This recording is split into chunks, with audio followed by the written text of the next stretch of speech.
No livro de Deuteronômio 22, versículo 8, lemos: Quando edificares uma casa nova, farás no teu telhado um parapeito, para que não ponhas culpa de sangue na tua casa. Se alguém de alguma maneira cair dela. As residências na antiga Palestina dispunham de terraços, e Moisés instruiu aos donos de casa a construírem um parapeito nos terraços para evitar que alguém caísse. Mas eu quero falar aos chefes de família acerca do parapeito do lar, no sentido moral e espiritual. É possível que o parapeito material esteja 100%, mas o parapeito espiritual talvez tenha quebrado. Uma coisa é reconhecer a nossa responsabilidade como cidadãos e como empregados e empregadores, mas outro assunto é a responsabilidade como chefes de família. Esta é muito maior do que estamos pensando. Saiba, meu amigo, que a sua influência no lar poderá mudar o destino dos seus netos e bisnetos, literalmente por todo um século. Para ilustrar este fato, vou citar certas estatísticas colhidas a respeito de duas famílias, uma das quais era família crente e a outra incrédula. Um jovem por nome Max Jukes, morando no estado de Nova York, e incrédulo de tudo, casou-se com uma moça que também era descrente, ambos destituídos dos princípios cristãos. Após muitos anos, alguém teve a curiosidade de fazer um levantamento quanto ao caráter e comportamento dos 1.026 descendentes do jovem Max Jukes. A pesquisa revelou que 300 morreram prematuramente. 100 foram condenados à penitenciária, a 13 anos de reclusão, em média. 190 viveram no meretrício e 100 como alcoólatras. A família Jukes custou ao governo nada menos de 5 milhões de cruzeiros. Estou convencido de que foi a incredulidade que contribuiu para a miséria de tanta gente. Em contraste, temos a família do pastor Jonathan Edwards, o famoso pastor do período da colonização americana, cujo sermão Pecadores nas mãos de um Deus irado comoveu o país. Edwards casou-se com moça crente de elevadas qualidades morais e dessa união procederam 729 descendentes, dos quais 300 foram pastores, 65 professores de escolas secundárias e 13 presidentes de universidade. 60 eram autores de bons livros, 3 membros do Congresso e 1 foi vice-presidente dos Estados Unidos. Com exceção de um neto, nenhum descendente pesou no orçamento do Estado.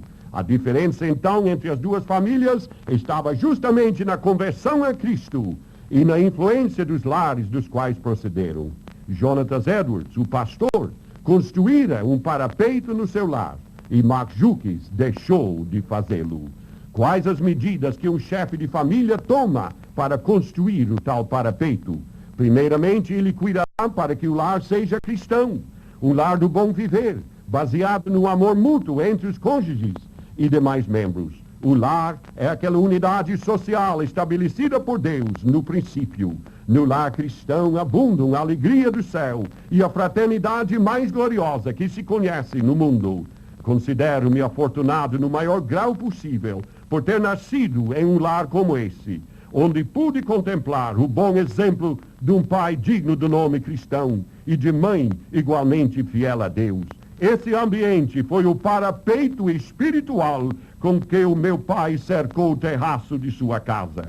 Outro parapeito necessário à proteção do lar é o parapeito da disciplina. O apóstolo Paulo assim recomendou aos pais: não provoqueis a ira a vossos filhos, mas criai-os na doutrina e admoestação do Senhor. Efésios 6, versículo 4. Israel no deserto pela incredulidade. A murmuração e o mau exemplo provocou a ira da juventude, que consequentemente sofreu 40 anos de peregrinação no ermo. Eli, o sacerdote em Israel no tempo de Samuel, era remisso em corrigir seus filhos que praticavam escândalos à porta do tabernáculo. A triste consequência disso foi a morte desses rapazes no campo de batalha e a morte prematura de Eli ao cair da cadeira. O rei Davi foi pai de muitos príncipes, os quais deixou à solta, praticando tudo quanto era indecência e rebelião contra Deus. Absalão, o mais elegante desses, até levantou-se contra o próprio pai e morreu pendurado pelos cabelos num galho de árvore. seu corpo varado de flechas. Como Davi chorou a morte desse filho, mas era tarde demais. Não cuidara do parapeito. Nos primeiros tempos do meu ministério, morei com uma família que tinha um único filho. E esse menino era muito travesso e desobediente. Mas o pai nunca pôs a mão nele, e a mãe só achava graça de suas travessuras.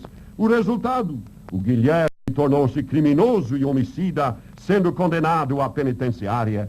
E ele, por sua vez, levou o filho dele pelo mesmo caminho. Que vergonha para os pais! Foram remissos com a vara. Irmãos, é bastante bíblico usarem a vara em seus filhos quando precisarem. Outro parapeito indispensável é o parapeito de reverência à Bíblia. Dou graças a Deus que, ainda em jovem, a mensagem da palavra de Deus que estava em nossa casa me despertou. A sua autoridade impressionou a minha consciência. Agradeço ao meu pai que me levou à casa de Deus e fez reverenciar a Bíblia. Quanto me valeu esse parapeito para eu não cair na desgraça em que tantos caíram. Mas temos ainda o parapeito da oração, ou seja, do culto doméstico. Deus responde às orações. O crente chefe de família deve orar muito pelos seus filhos, pela sua salvação e para que Deus opere neles a sua vontade. E deve começar a orar o quanto antes e continuar a orar até que tenha a plena vitória. Meu caro irmão, em nome de Jesus, ampara da melhor maneira possível esse filho que Deus lhe deu. Na outra América aconteceu que certo homem de negócios, muito próspero até, teve um filho por nome Leon. Mas o pai não cuidou moral ou espiritualmente dele.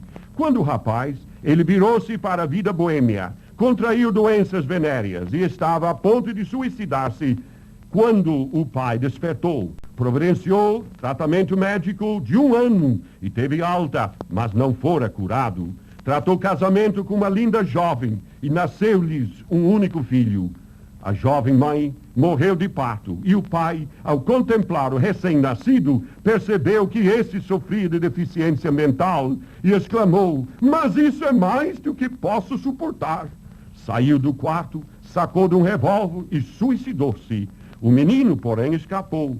Mas anos depois, esse mesmo rapaz estava numa fila de pessoas que esperavam apertar a mão do então presidente William McKinley. Ao chegar a sua vez, o jovem sacou de um revólver e matou o presidente, que era um estadista cristão. O criminoso foi processado, executado. Quem sabe se essa série de 5 tragédias não poderia ter sido evitada se o avô, o próspero homem de negócios, tivesse preparado o parapeito moral e espiritual de sua casa. O grande culpado era ele, em não ter dado a devida educação espiritual a seu filho. Amado chefe de família, tomemos hoje uma nova decisão. Oremos mais pelos nossos filhos. Ensinemos-lhes as coisas de Deus. Oremos. Amado Deus, abençoe os lares onde for ouvida esta mensagem. Dê sabedoria aos pais em testificar do Evangelho e salva os filhos em o nome de Jesus. Amém.